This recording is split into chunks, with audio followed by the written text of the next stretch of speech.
7 years ago, my life changed in the most profound way. I became a mother to a beautiful baby boy, and with that came an immense sense of responsibility. My husband and I were now entrusted with this beautiful, precious life. Before becoming a parent, I thought I knew exactly what I wanted to do, what kind of mom I would be. I had a list of things I swore I would never do, but then reality hit. I quickly realized I had it all wrong. The parenting tactics that I thought would work, the ones my parents used on me, did not apply. Over the past 7 years, I've learned, I've grown in ways I never expected. Being a parent isn't about a simple checklist. It's about growing alongside your child and doing what works best for you. These past 7 years have been a journey of learning how to truly be a parent. Welcome to Unlearning the World through the Looking Glass. I'm Shannon, and I'm joined by Richard and Beki. In this episode, we will discuss parenting and drawing lessons from our past generations while looking at mistakes, as well as looking to the future. Hi, guys. Hi. I would say this is a near and dear conversation for me, just because I feel like motherhood has encompassed a lot of my life. But looking at parenthood before I became a mom, it was very, I would never do this. I would never do that. So, or looking at what happened in my childhood, whether it was good or bad, and said, I would never do that what my mom did, or I'll never do what my dad did. I'm going to do exactly what my parents did. Is that something you guys have thought about or reminisced on? And like, what are your perspectives of parenting? I think for me, I always wanted to be a father. It's funny because women are a lot of times are raised to want to be parents, right? But not so much for the man. But fatherhood is something that I always wanted to have. And I really waited a long time before actually even thinking about becoming a parent. I was in a long-term relationship, and when we broke up, I had to kind of face the reality that it might not be in the cards for me to have kids. And, you know, I feel like my parents did a great job raising me, but it was a lot of things that I would want to change, right? A lot of things that I would want to do a little bit differently. I feel like that is every kid's thought when they're growing up. It's like, oh, I wouldn't do my child like this. I wouldn't do my child like that. Now that I have a child coming, the only thing that I can think of right now is just, I don't want to mess up. And one of the things that I've seen recently is that you got to remember that your parents are just doing the best that they can too. And that this is probably their first time at it. Right. So I'm kind of preparing not to be perfect, but also I want to do something that works for my child in the world that we're in now. Just because some of the things that I was raised to believe are a little bit different than the world is now. Just thinking about going to get my college education and coming out and getting that great job and working there for the rest of my life, that didn't work out so well. That dream is kind of dead. Like that American dream. So it's like thinking about it before, it's like, when I think about it as a kid, it's like, of course, I'm going to raise my child and they're going to go to college and I'm going to have a college fund for them. And now if my child was graduating from high school right now, I don't know if I could recommend college for them right now. And because the world looks way different now than it did, 20, 30 years ago. So it's a lot of, I think I'm prepared to give my parents a lot of apologies and the way that they did things and me not liking it and me not understanding what it meant.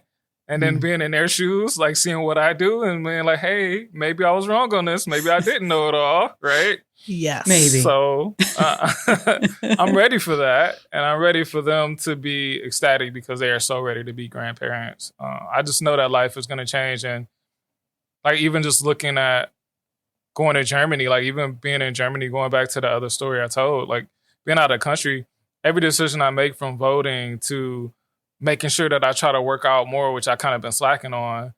Just trying to make sure that I can keep up with my babies. Like it's kind of like, it gives you, like, I mean, being married gives you another thing to live for, right? Yeah. And to live for a certain way. But I think not in a way is that once my daughter starts to become real, never had anything to live for or to be better for.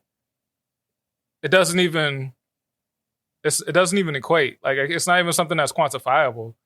It's like I've never wanted to be so much better for just because I have my daughter who I have to take care of and who's going to look up to me, and I have to be a good example. Right. Well, she'll be dependent on you, where your spouse isn't generally so dependent. There are times when we rely upon a spouse, but having a child is a little bit different than that, right? Right. Yeah, very different. And I'm a little different on this one as well, because when I was married many, many moons ago, my husband and I got married believing that we would have children. And a couple of years later, we ended up in a series of conversations, actually over a couple of years, saying, is that what we want? Or is this the thing? Does this fit the life that we have right now? Do we see this happening in the future? And so now I'm a fur baby mom. And I'm an auntie, and I'm a great auntie many times over at this point. But I never, and I was told so many times, oh, Beki, you'll regret not being a mom. And I maybe some people do. I can't say that I have ever hit a point where I had a belief that my life was missing something. Yeah. I think that I would have had a very rich life in a different way if we had chosen to have children. But I don't feel like there's this big hole in my life. I do believe that a lot of that is because of my nieces and nephews who have kind of fed any nurturing need. And quite frankly, anyone who has children, I apologize. I'm all in your kids. I love kids. I just didn't have any. Yeah. I mean, I think parenting looks different across the board for anybody, right? And you don't have to birth a child to be a parent-like figure or a parent. And I want to be sensitive because kids come into the world in many different ways. But the birthing part, while it comes with its fun times and physical labor and all that stuff, right? I don't want to say that's the easy part, but in the grand scheme of things, that's the easy part, right? Because then you have this little life that comes out into the world and you are responsible for this person. You're responsible for how they grow, how they see the world, how they show up in the world. And so for me and my husband, we had some conversations in the beginning, like, hey, how do we want to discipline our child? What we're going to do? We're never going to let our child sleep in our bed. We're never going to do these things, right? But when it came to like structuring how we were going to parent, right? Discipline, were we going to do a reward system? What worked in our childhood versus what did not? Even as an auntie, like, are you spoiling them? Are you going to spoil your daughter, or are you going to be stern? Like, what are your thoughts about like the parenting styles, if we put in quotation marks? I think I was kind of stern as the auntie, honestly. I might have been a little bit where I was in my life because I was in, late teens, early 20s when my nieces and nephews were being born. And at the same time, at my wedding, they stood up. Like when other people have their adult friends, right? I had my nieces and nephews that came in. That's what my husband and I wanted to do, was celebrate them. And so there was a bit of spoiling, but it was always in this space of there's a limit to that. And I wanted to make sure that they also had a recognition that I was someone that they could talk to about real things, and that I wasn't just the one who came and was fun and played and stuff like that. We had serious times too. Right. And when they were young, we had some family things that happened that were pretty serious, and that really drew that in. So there was a real spectrum of interactions that we had with one another during really formative times for them. My sister and my sister-in-law, that whole, birth and physical labor part of it, there were some things that happened with that had me a bit more involved when they were infants. And I think that really helped with the bonding piece of it, because One of my nephews, I was up at 2:00 in the morning rocking him. And we're really well bonded. Yeah. I think looking at my friends and family who've had kids now before me, and you see how the way that they were raised and the things that their parents did influence the way that they raise their kids, whether it's the exact same or it's the complete opposite. And I think as an uncle or an aunt, you have the opportunity, like your parent, your role is different because you're in and out. You're not there 24/7. I know for me already, like I'm already like, I'm having a girl. So they're like, oh man, you're going to be a pushover. She's going to have you wrapped around her little pinky finger.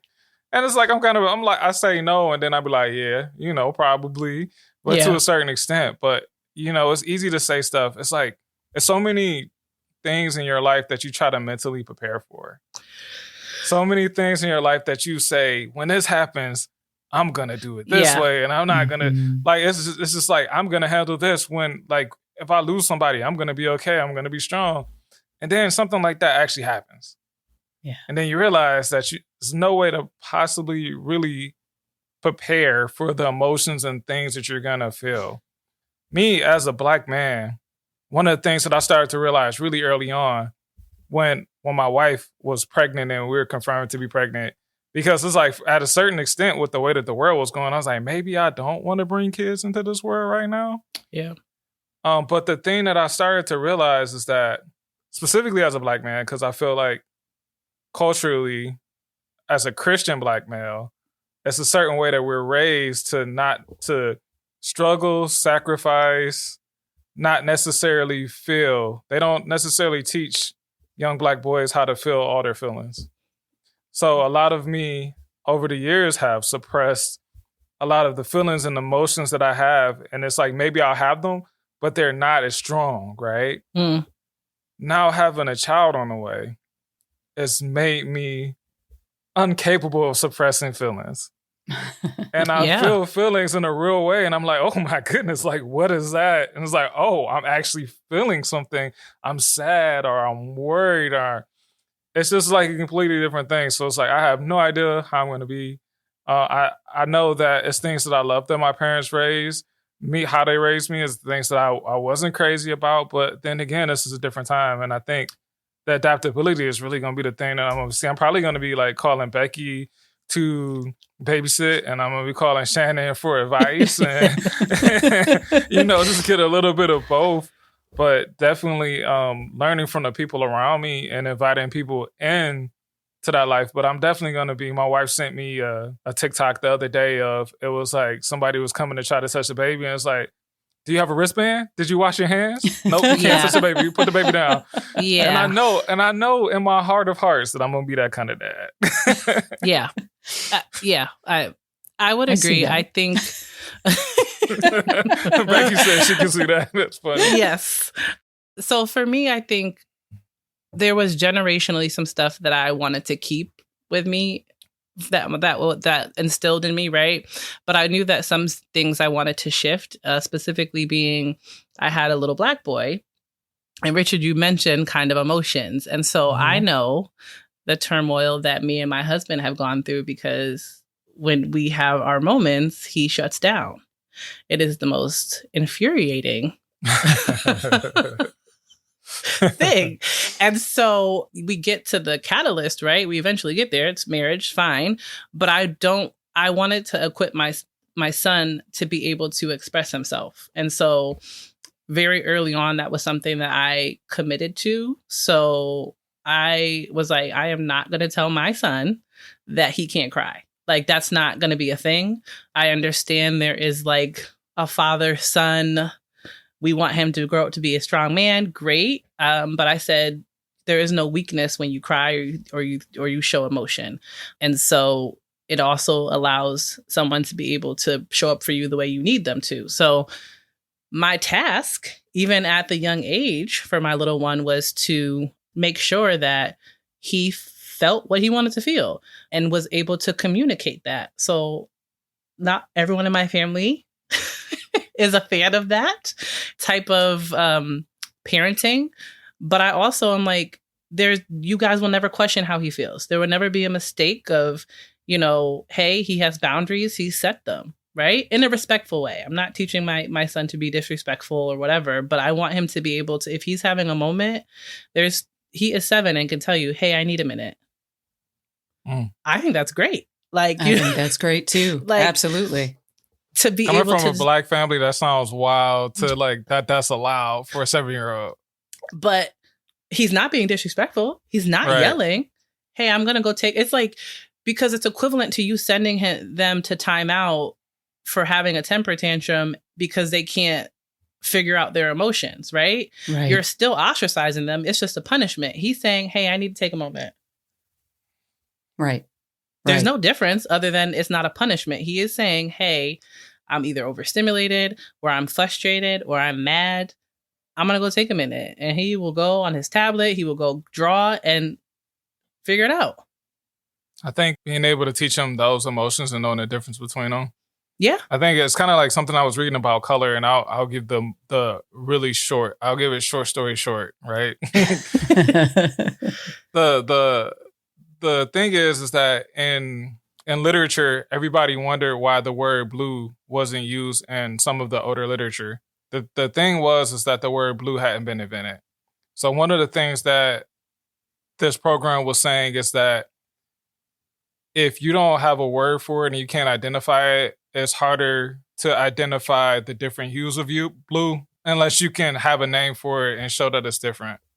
I think many times for a young man, especially, we're given mad and upset, but we don't necessarily know mad versus anxious or sad versus depressed or all the different little emotions that can come in. We usually just clumping into mad.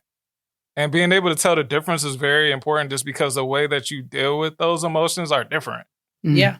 So I think the way that you're raising your son, as a former, Black boy, young man, it's very important just because I didn't always know how to deal with certain stuff just because I couldn't identify the emotion. I mean, man, way past being a young man now. Yeah. I mean, I'm still relatively young. Yes.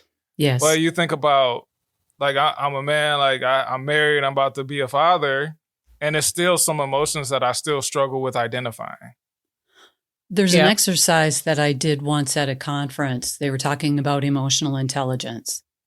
And I forget how much time it was. I want to say something like 30 seconds. Write down all of the emotion words, right?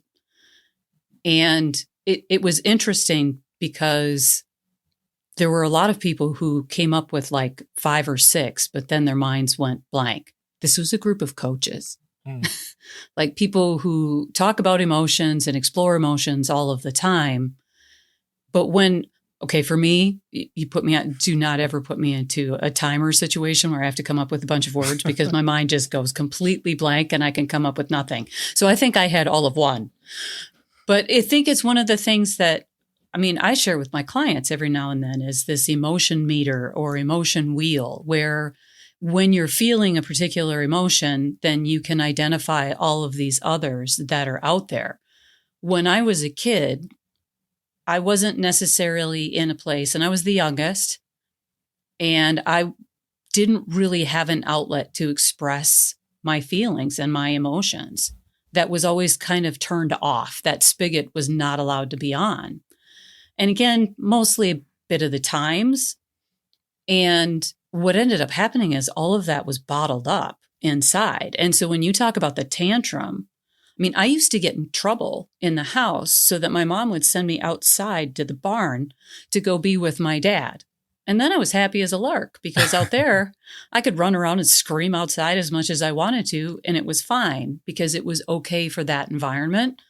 Arguably running around screaming inside the house, I can appreciate my mother did not want me to be doing that, right? And so, but if that's what needs to be released or processed, then that's what needs to be released and processed. And I think raising children to recognize, identify, and deal with emotions is a powerful opportunity. Yeah. I want a son, and even if I had a daughter, that has the emotional intellect now so that they're not struggling with it in adulthood, right? Because having a child for me, I had postpartum anxiety, which a lot of people don't really talk about. They blur that with postpartum depression. It's not the same. It lasts way longer. And so I was like, I need to go to therapy because seeing stuff inside of myself, I wasn't able to be like the parent to my full potential. I had to deal with my own trauma and like insecurities for myself because I'm literally looking at this kid that is doing some of the same stuff that I did when I was a child. Like I was told I had a lot of mouth. Haha, I'm on a podcast. So, and I talk too much in regards to like, I always talk back, and my child is very talkative. He will tell you about yourself in a minute. Right. But I had to deal with some of my own stuff so that I could be a better parent and be able to like get rid of some of the trauma that I had, whether it be big trauma, little trauma, whatever, to be the best parent. And it's been such a benefit, and it has given me the strength because he is 7. He gets mad. He will say things that he does not mean. And Richard, you said it earlier. There has been times I've humbled and called my mom and said, I am so sorry. Like, I am so sorry because I get it now. Like, you're coming home from a long day. I tell you all the things I want. You're tired. You have no energy, but you're still showing up for me. And then you don't give me what I want. And then I say, I hate you. Well, I didn't mean it. So now that it's happened to me, I've like literally had the tools because I'm like, that crushed my soul. My child has already said he hated me. So I was like, hey, all right, that really like crushed me. And I remember calling my mom and she was like, Shannon, do you know how many times you said that to me? And like, it doesn't cross your mind some of the things as a child you say to your parents. But she's like, you said it so many times. She's like, I let it roll off. And that generation was very much like, I literally have had conversations with my parents. So I'm like, I'm so sorry because the stuff that you guys didn't say and didn't talk about, like, I'm just outwardly saying, oh my God, I'm struggling with this as a parent today. They just kind of kept pushing to me, which is very like, didn't talk about it, didn't talk about therapy, didn't say they went to therapy, like just parented and did whatever they were doing with life. So I called my mom, was like, yeah, he said he hated me for saying no to a toy. And I'll never forget what she said. She's like, but he doesn't. So just deal with it. And I was like, what do you mean? So now I have a saying. Every time my child says he hates me, I said, okay, it's fine. I love you enough for the both of us today. We'll talk about it tomorrow. So now he'll say, but he's like, I know, Mom, you love us both enough for the both of us. Why I hate you, but it's fine. I didn't really mean it. I was just mad. So he's getting into like, there's nothing he could say to me that's going to make me stop loving him or say, I hate you too. Like that's not going to come out. Right. But I've had a lot of calls with my mom and my dad apologizing because words are hurtful. That's a lot of hurtful turns out stuff. they can hurt you just like those sticks and stones can. I think it depends on who it's coming from too. Yeah. As a future parent who somebody's about to embark in parenthood, I wonder how, past things, because especially in Black families, like I can say this just because a lot of Black families like mine, like I got to see my family go from struggling to survive to thriving. And I know that luckily because of that, like me and Shannon, we've talked about it before. I know that allowed us to be able to be set up in a different way. So now we can actually try to thrive with the lessons that they've learned, that we've learned from them. You know what I mean? Because they were in a different place. Like what kind of those lessons have you been able to teach your son from like this different perspective? So I think for me, I always want to be the go. I know it's going to shift as he gets older, but I always want to be able to be a point of connection, right? A point like you don't have to ever lie to me. I feel like the only shift that I wanted to make was this concept of children are seen and not heard. Mm-hmm. And there is this line of like, I want to keep something from my mom or my dad. I don't want that. I also, to say that what I did want to take from my parent is like, I don't want to be my child's friend, right? I do want you to trust me to be your protector and his protector, to nurture and always look out for you, but I'm not your friend. Can you come and tell me everything? Yes. Right. I want there to be a level of trust there that don't ever lie to me. It's going to be worse for you if you lie. That's the only thing I was like, just tell the truth. That is the one consistent thing I will say that I wanted to take from my childhood, right? I wanted there to be an open kind of conversation. There's nothing you can't talk to me about. On the other hand, I was never my mom's friend. We're friends now, but in my adulthood, as I'm married with my own kid, but I never wanted my son to feel like I was his friend, where it's like we're common, because I'm going to say no. I'm not going to always be in agreeance with you. I'm not going to always do things your way. And there's some things you won't understand. So I have a greater understanding of that now than I did, obviously, when I was under my mom and my dad's roof. But I definitely am rebelling against the, you don't talk. No, I don't care. I don't care. Like those comments where it's like, I don't care. You do what I say, not as I do. I have said that and I regretted it when I said it because I sounded like my mom. But it just falls out. It's very natural. It does. Yes. But I wanted it to be a thing of always come to me. I'm going to always protect you. I'm going to always look out for you. But the thing I wanted to get away from my childhood lessons and like trauma is kids need to be quiet. Because I feel like that's how a lot of trauma happens, when kids are quiet, right? And they don't have someone to come to. Also, this is my own personal experience. I was very protective of my child before. Like, so if he could not speak, there was very limited access to my kid, including family, right? Because I wanted to be able to know that my kid was safe and that he was protected at all times. So I literally just think that was something my mom taught me. She was like, people could present themselves in a way that is not harmful to your child, but they'll be harmful. And that includes, I'm not just talking about like physical abuse, but also verbal, right? You want, or people that just want to suck. Your kids give good energy. They're pure. They're innocent. And so I really try to keep, and I'm trying to keep my kid a kid for as long as possible. So that is also being very cognizant, which I don't necessarily think back in the day that was a thought in the realm that I'm thinking, but like cognizant of who's around him and why they're around him. Yeah. The other thing, kind of going back to what you were saying too about being seen and not heard, what a mixed message, right? Right. Like, don't talk, don't say anything, but, share with me all of the things that I'm asking you about. And what confusion there must be in that small, not quite fully developed brain that's saying, well, you want me to speak and you want me to stop speaking. Like, how am I supposed to know which I'm supposed to be when? I do remember my teenage years, my dad was home because he was full-time farming at that point in time. And I was in the barn with him quite a bit.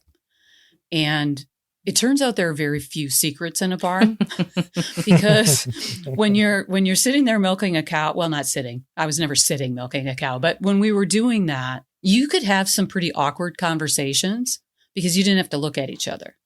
And I think that is something that really stuck with me, so that when my nieces and nephews might be going through a difficult time, we'd go for a walk. We would go do different things, so that let's make it an activity that isn't about you talking to me, so that it creates this environment. And that's kind of what I hear you talking about, is I want my child to feel like he is in an environment where he can say what he needs to say, and it's not going to come back on him in some negative something. Like if he did something really dangerous, or obviously there's discipline, there's disappointment, all of those kinds of things. But it's not, like you said before, it's not that I'm going to stop loving you. Right. And I think from a parenting perspective, that's so critically important, to make sure that your child, no matter how much trouble they're in, because sometimes, I deserve to be in trouble a lot. Yes. But it never even crossed my mind that one of my parents would be like, no, I don't love you. Yeah. They didn't like me much many times, but they loved me throughout the whole thing. I'm sure that's a universal parent thing. I think it is. Yes. Yeah. I would agree.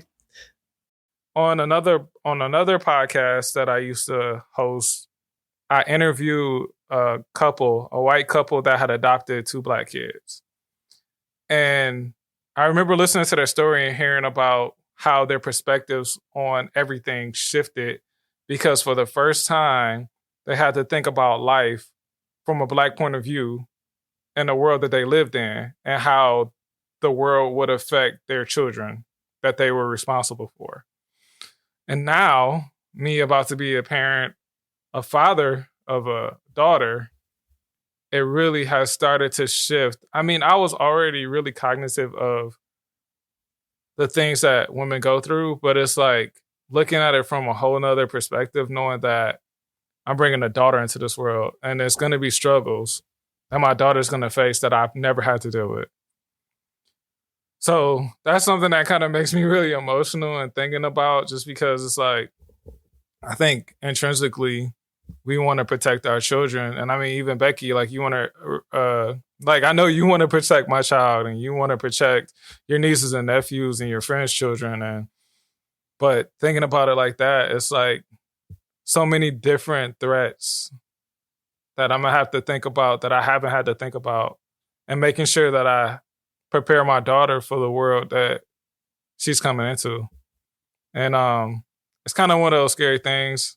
Me and Shannon, like Shannon talked about it on one of my episodes of that same podcast, where it's kind of sucks sometimes as raising Black children, and especially like America today. And I was hoping that by the time I had kids, that America would be better. We had a Black president, yay.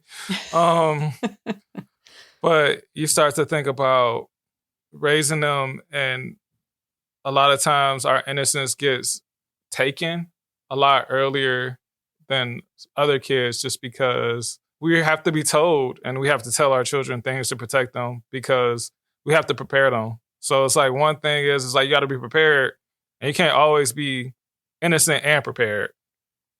And that's one of the biggest struggles of me when I was thinking about possibly bringing kids into this world, was having to take that innocence, preparing them for this world, and looking at how ugly it was sometimes. So I guess because I'm more of a villager than I am a parent, right? And so one of the things that I think about with that is how many times my friends, I'm really happy, Richard, that you talk about me being able to babysit your daughter, right? Because I have found that many of my friends, when they had children, would be like, oh, well, they don't have kids. They don't want to do this. They don't want to do that. And there are all of these assumptions. And I think it's really important to recognize that some of us in the village actually are open to participating. I'll go watch your child when they're at sports. There are those reinforcing positive things. We've talked some about some of the worrisome elements. And yet there are all of those people who are around us who can reinforce the best within the children who are around us. And I think that many of us are out there, we're not child haters, right? We actually really love children. We enjoy being around them. My husband and I recognize people are apologizing to us all the time about their children. And I'm like, well, they're 5, right? Like, I don't expect them to sit quietly. That's not a 5-year-old, you know? They emote. They have different kinds of things, and that's acceptable and that's reasonable.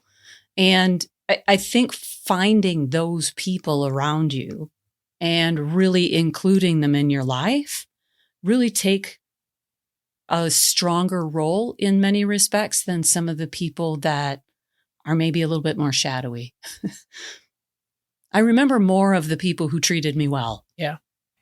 Man, the people who treat you all well, they could be anywhere. They could be in your own family. That is definitely amen to a that. subject for another story. That one feels like I'm not ready. That's a part two, but part two. Yeah. We'll save it. So what do you think about social media? Like, I have my own thing because I feel like this generation, my child isn't going to experience things that I never had. Like, I had a life before social media. I had a life where I was outside playing without my parents, where I could ride my bike down the street, and not worried about getting snatched and all these other things. I mean, granted, that was still prominent then, but not maybe as frequent now. So for me, social media is very interested. There's Roblox. There's a bunch of technologies that are for kids that I think have definitely changed parenting styles. Even when I go to the pediatrician, they're like, screen time. Like, that was never a thing when I was a kid. Yeah, I didn't have any screen time when I was a kid. Like that, even like the Saturday morning cartoons that everyone else was apparently watching. I know I watched some, but I don't remember having a lot of screen time. I lived on a farm. We were outside throwing rocks at each other. I mean, it was just sometimes literally. And so C also didn't always like me. And I think it's kind of scary, to be honest, that it's so easy for kids to get access to things that they are not prepared for. And I mean, aside from all the predator stuff that's out there, that is horrifying and terrifying, and the fact that they need to be taught how to handle those kinds of situations is just sad. But even the stuff that's so-called innocent, I think it's just, I think, Richard, you and I were talking about fairy tales. Was it you and me that were talking about fairy tales? Maybe not. There's just so much violence in all of these fairy tales. And I read all of those, and that has nothing on what you can find on the internet or on social media. Speaking of fairy tales, being someone who pays attention, who's been in marketing for a long time, and I don't like coincidences and stuff like that. I don't think it's coincidences. Like, the older I get, like, this is not a coincidence. One thing that I think about with social media and all of that, like, kind of like going back to what you said, Beki, you're talking about like the fairy tales, how it was a lot of violence and stuff. Like, I think one of the things, and it's like, I don't want to be like one of those crazy parents, like, this is evil and this and that. But I start to look at some of the media, like, one, and it's like, I know, like, being Black is like, it's like part of my identity. It's something that I always have to pay attention to. So it's like I always preface it from that point of view. Like, being Black, I look at the media a little bit different. Being in marketing, having studied marketing like a good portion of my life, I look at things a bit different. And I look at the way that Black people are portrayed in movies. And I look at the way that now even more so how are women portrayed in movies. And then I look at the messaging behind some of these movies, like, all right, so Frozen seems to be like one of those movies that kind of changed everything. But like, I'm looking at some of these movies. Don't get me started. let it snow, Beki. Let's go build a snowman. You know what? I was not on the train for that movie. I actually did not like it. I was one of the few people that I was in my circle. You didn't like the catchy songs? Because my child sure did. Oh. Well, aside from the catchy songs, there were a couple of other themes in there that, you're twirling and now you're in a really sexy gown that doesn't feel quite age appropriate to me. But again, that's my old school talking, right? Like, I wouldn't have been allowed to wear that dress anywhere. My dad went shopping with me for all those kinds of dresses. Even my mom was like, I'm not fighting with her about this. And my dad would be like, I'll go. And I was like, oh, that's so much worse. But I mean, even that though, you look at media and you look at, like, we teach our kids things, and we teach ourselves things, we teach other people things based off of the media and the things that media normalizes. And I don't think it's a bad thing necessarily, but I think it's kind of concerning. Like, even looking at like the Disney movies where they're coming out with the villains, like the villains, it's like they're humanizing the villains. And I think everybody needs to be humanized, right? And everybody, like, humans are humans, right? But it's kind of concerning when you're releasing that type of thing to a child that might not be able to process the meaning that you're trying to give them behind it. So it's like I have mixed feelings about it. Like I feel one way about it now, but it's like when my daughter wants to watch it, it's like, how differently will I feel about it then? Right. Yeah. Do you need to watch it before she can watch it? Exactly. And even thinking about being limited, I remember growing up, my mom would only let me listen to gospel music and classical music. That's it. And I used to want to listen to jazz because my dad would listen to jazz. And I'd be like, can I listen to jazz? And she's like, no. I'm like, it ain't even got no words, Ma. It don't even have any words. But the thing about it is, I didn't get introduced to some music, some forms of music until later. And I don't know if it is because of that, but I have a greater appreciation for all different types of music now. It's not just like, I could have easily been like, oh, I just love hip hop and R&B and I don't listen to anything else. But I listen to a wide breadth of music and I listen to a lot of different things. And I don't know how much of that came from not being able to listen to a lot of different things. I don't know if I would respect and love classical music the same way that I appreciate it now. And the memories that I have it tied to going to the Detroit Institute of Art, like having those two things tied together, going to one of the greatest art museums in the world. I think for me, like, I think especially like me and my wife, we're just going to really have to think about what's limited. What's like, I didn't have to worry. Like, I'm so glad that I didn't have a camera phone with me at all times as a child. Like, I would have gotten into so much trouble. Oof. Yeah. Like, you know what I mean? Like all the trouble that you could have gotten into shenanigans that people now have access to. And I'm so happy that video games really wasn't as big of a thing when I was a child versus now, just because I have like such a vivid imagination. And I don't know if my imagination would have developed the same way if I wasn't outside playing in the bushes, riding my bike, running around the neighborhood versus playing PlayStation all day or Xbox all day. So, you know, I'm very torn. And it's like, I don't know, like I almost like envy you a little bit, Shannon, because you already went through some of it. Or are you starting to go through it? It's like, I'm starting from zero now. And it's just like, yo, like what? I'm still with you. And I think I'm like split and I'm torn because, and I also feel bad, right? Because we didn't talk about this, but I'll talk about it for a hot second and then get back to what we were saying. But like, I don't have a village, right? My mom still works. So when I was younger, like my grandmother was already retired. Like I was at her house. And so sometimes I feel bad because the tablet is what I use because I come home and I have stuff to do. And it's like, that gets your attention. And so part of me as a mom is like mom guilt because I don't want him overexposed to things, right? I didn't want him to be like all these stats that are coming out in regards to how much screen time the kids actually have. But it is a resource for me. Like, and I take advantage of that, right? And then in the same light, he's 7, right? And I remember being 7. And there's this purity that I want to keep. There's an innocence in him that I still want to keep, but I am not with him every second of the day. He is at school. He is exposed to other children through activities. And this is not me judging any other parent, so please don't take it as such. But like every parent does not parent the way that I do. Every parent does not feel like the things that I think are inappropriate for a 7-year-old as inappropriate.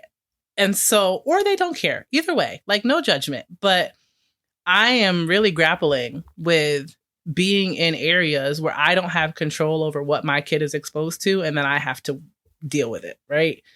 So this whole Roblox thing is a perfect example. I don't really understand it. So I'm not getting you something that I don't understand. Everybody else plays it. So then it's like, but mom, everyone else. So then it's like, you're the bad guy. And so movies, music, it can go on. So it's a very overwhelming thing in this day because I feel like access has expanded, but access for all kids, even in the school system, right? Like, I don't know if you guys saw Up. It's one of my favorite movies, but it's not a kid's movie. It's not a kid's movie. It's a good movie. It's a sad movie. Horribly sad at the beginning.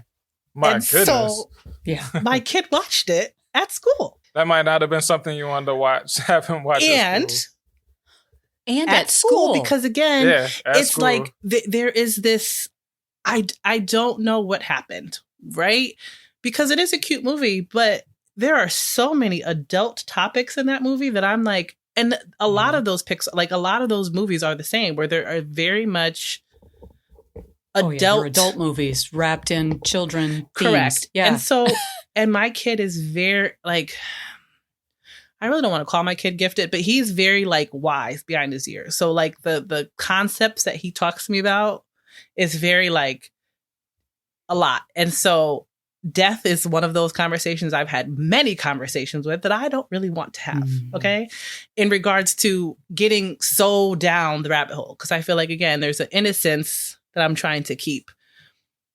So Richard, I'm still there. I'm in a conundrum of like, I can't protect him from everything. I can't control because I'm not with him 24/7, and other people are making decisions, whether it be by proxy of like their kid. Hey, there's not even a cooties phase anymore. Sorry, Richard, to tell you, there is no cooties anymore. Man. My kid is already talking about girlfriend and boyfriends. My kid is already talking about someone kissed a girl. And I said, you are 7. What happened to that phase?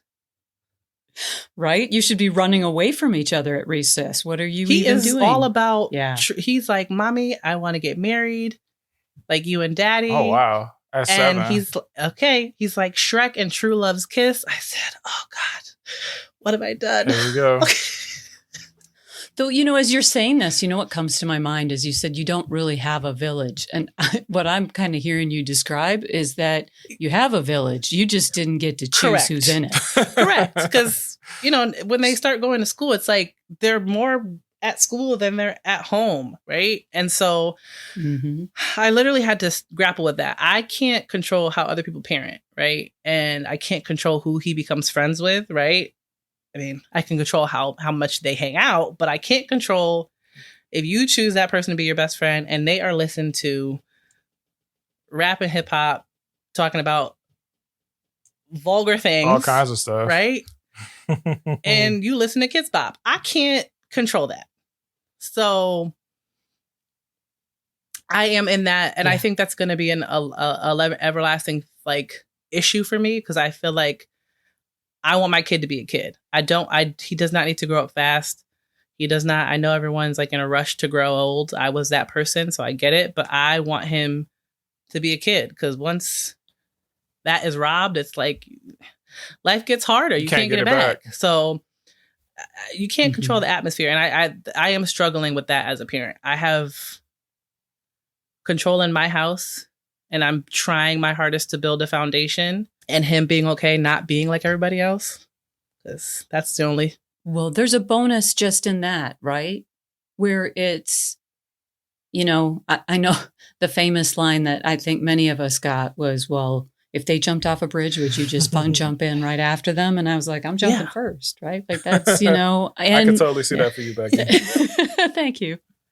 It's good to be seen. I think that there's a whole piece, like I even think about the big debate about how old does your child need to be when they get their own phone, like their own cell phone. And I hear 8 years old. I hear 13. Like I hear all of these things. I'm wondering, how is a decision like that made?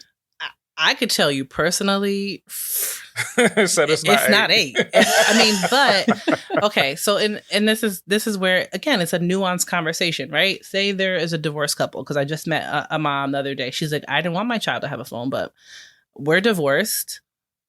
Now I can track my child. I could always be in constant contact with my child. My ex-husband got it for him. Okay. Like, I guess that makes sense. But to me, you only going to have that when you're out of the house. Like, how are they utilizing it? I got my phone when I was 14. I was a freshman in high school. My child has already... Man, you got yours before I got mine. I was getting excited for a pager. So pagers went away and it was cell phones. I had a page. I did not have a pager. My first cell phone, I was 28. Okay. 29. But I'm old. I think I was 18. I was 17 or 18. I wanted the pager that lit up. But at that point in time, it was like, so I got a little Nokia phone freshman year. And that was because I was doing extracurriculars. I was out of the house, right? Right. And so my child has already asked me, he's like, oh, but such and such has a phone. And I'm like, well, you're going to get it at 14. And he keeps asking. He's like, Mommy, I really want a phone. I said, okay, 20. And he was like, what? I said, you keep asking me, it's going to go up. And he was like, okay, I won't ask you anymore. 14 is fine. So that is the number I'm sticking to, because I thought that at that point in time, I was responsible. Like, I was responsible enough to have a phone.